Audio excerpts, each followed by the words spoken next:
నమస్తే, welcome to Andhra Prabha. This is Tejaswi. ఈ మధ్య సోషల్ మీడియాలో చూసుకుంటే కనుక బస్ ఛార్జెస్ అనేవి పెంచారు టీజీఎస్ఆర్టీసీ అని చెప్పి అయితే సోషల్ మీడియాలో ప్రచారం అయితే చాలా గట్టిగా జరుగుతుంది. కానీ ఇందులో వచ్చేటప్పటికి పూర్తిగా నిజమైతే లేదండి. మొత్తానికి వచ్చేటప్పటికి కేంద్ర ప్రభుత్వం అయితే ఒక నిర్ణయం తీసుకుంది. టోల్ గేట్స్ పైన ఛార్జెస్ అనేవి పెంచింది.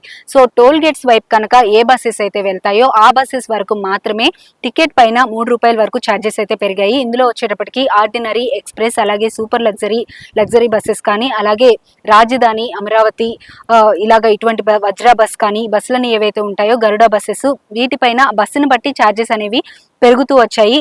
అవి ₹3 నుండి ₹20 మధ్యలో పెరుగుతూ వచ్చాయి అనమాట. Depends upon the type of the bus.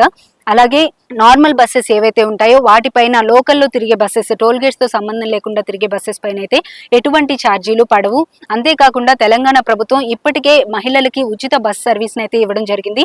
So ఈ ఛార్జెస్ ప్రభావం అనేది మహిళల పైన అయితే పడే అవకాశం అయితే తప్పకుండా లేదు. అలాగే పల్లెటూరు ప్రాంతాల్లో కానీ, అలాగే ఇక్కడ తిరిగే ఆర్డినరీ బస్సెస్ లో కానీ రెండు వైపులా కూడా 12 లక్షల వరకు ప్రయాణికులు అయితే ప్రతిరోజు కూడా ప్రయాణిస్తూ ఉన్నారు. దీనికి సంబంధించి దాదాపు 6 లక్షల మంది వరకు మాత్రమే ఈ బస్ కి సంబంధించిన ఛార్జెస్ యొక్క ప్రభావం అనేది పడుతుంది అని చెప్పి తెలుస్తుంది అనమాట. అలాగే సోషల్ మీడియాలో మాత్రం ఇందాక నేను చెప్పినట్లుగా చాలా గట్టి ప్రచారం జరుగుతుంది. టీజీఎస్ఆర్టీసీ ఛార్జెస్ అనేవి విపరీతంగా పెంచింది అని చెప్పి. సో ఇందులో మాత్రం నిజమైతే లేదు. దీనికి సంబంధించి టీజీఎస్ఆర్టీసీ ఎండి విసి సజ్జనార్ కూడా ట్వీట్ చేయడం జరిగింది. ఇలా సోషల్ మీడియాలో ప్రచారం జరిగేది మొత్తం కూడా తప్పు అని చెప్పి, అలాగే దీనిపైన ఎవరైతే ఇలా సోషల్ మీడియాలో తప్పుడు ప్రచారం చేస్తున్నారో వారిపైన పోలీసు అధికారులను సంప్రదించి యాక్షన్ కూడా తీసుకునే అవకాశం తప్పకుండా ఉంది అని చెప్పి అయితే ఆయన ట్విట్టర్ ద్వారా తెలియచేయడం కూడా జరిగింది.